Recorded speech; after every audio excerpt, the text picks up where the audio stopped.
Okay, are you okay? Anybody who's there should be listening now.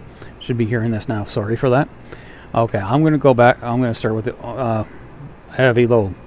Avi Loeb is a well-trained physicist in the theoretical side of things. He does like black hole research and stuff, and that's what he was trained in.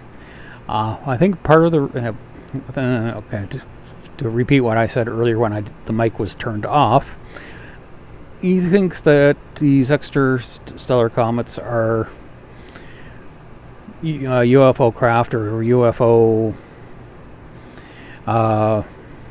debris or whatever that accidentally got sent here or being sent here on purpose. There's a lot of evidence shows they're just comets that are changed course because they jetted out some material or lost mass when we're not looking. So they're probably most likely all comets.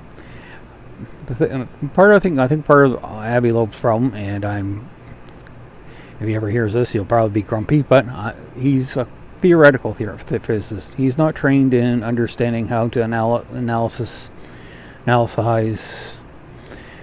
the observational or experimental data.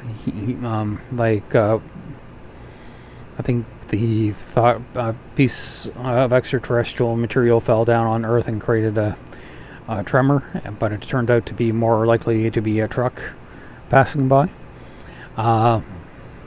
But it's just probably just a truck passing by. Plus, he went out looking for iron sphericals in the South Pacific Sea, and there's tons of them there because comets and meteorites fall down all the time, and they leave little iron sphericals there all the time, or there's iron sphericals forming from Earth. So there's no real surprise that he found them, and I think he just doesn't understand the observational side of things. I think that he's like he's I don't think he's out to defraud anybody. I think he's what they call an honest fraud. He thinks he knows a lot about this stuff, or he wants to believe for various reasons. Magicians, a lot of magicians like Penn and Teller, they call themselves honest liars because they know they're just performing and they're tricking people and thinking they're doing magic. So that is, I think, Avi Loeb's kind of convinced himself that he knows better than the SETI Institute. He actually kind of talked back to Jill Tarter, who's actually one of the head scientists at SETI. And if you ever watched the movie Contact or read the book, a lot of her personal life is written into the book. Carl Sagan knew her. Okay, now why are we looking at a lake? This week there was a missing person in the area, and I'm kind of doxing myself by showing you this lake, but people in the area know where I am. Plus, if you have to travel here, it's not hard. But it would take a certain amount of time, so, and it'd be a little bit expensive. So, but the guy lived down in here. They figured he wandered up in here, and there's paths all through these woods that the individual lot owners have.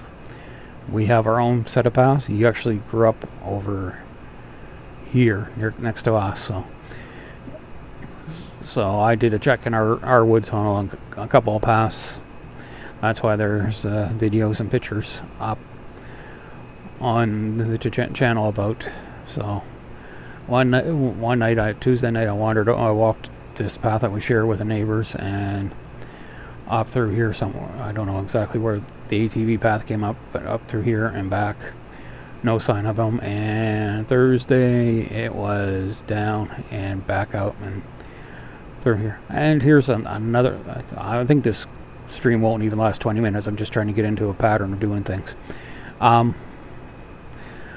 was listening to a podcast, and so the guy was going, it'd be nice to have a park of your own and a place where you can share with others, and But the thing is having a park of your own is you have to keep it up, and we haven't kept things up for various reasons.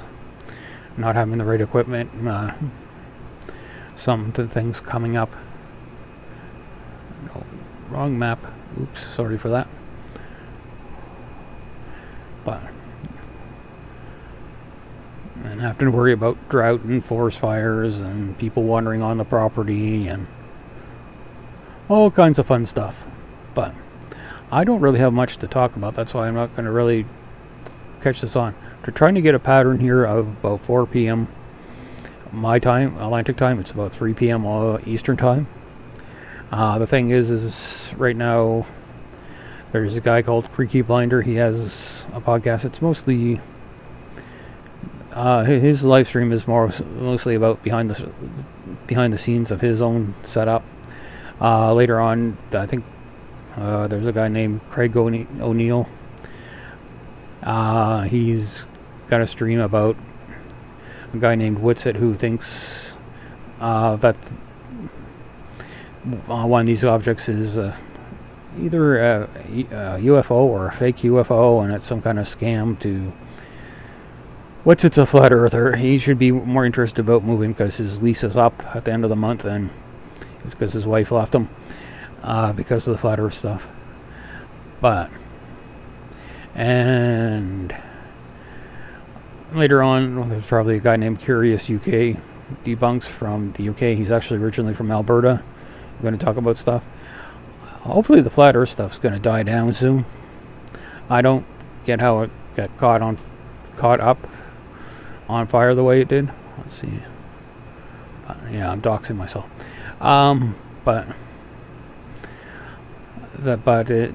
it's going to die down now. But yeah, like the thing with Avi, it happens to other scientists. There's a guy named Pierre-Marie Rout in the Robitaille, who is a chemist, but he thinks he knows more about spectrum and stars and stuff than astronomers. So, okay, I'm probably going to sign off soon. This was a really short one. But as I said, most of my stuff this week was not focused around flat Earth or skepticism or anything, but hopefully, I hope they find him somewhere. He's sitting in some guy's lounge in Florida or in town somewhere, but it's probably unlikely. Okay, I hope everybody has a good day, and goodbye.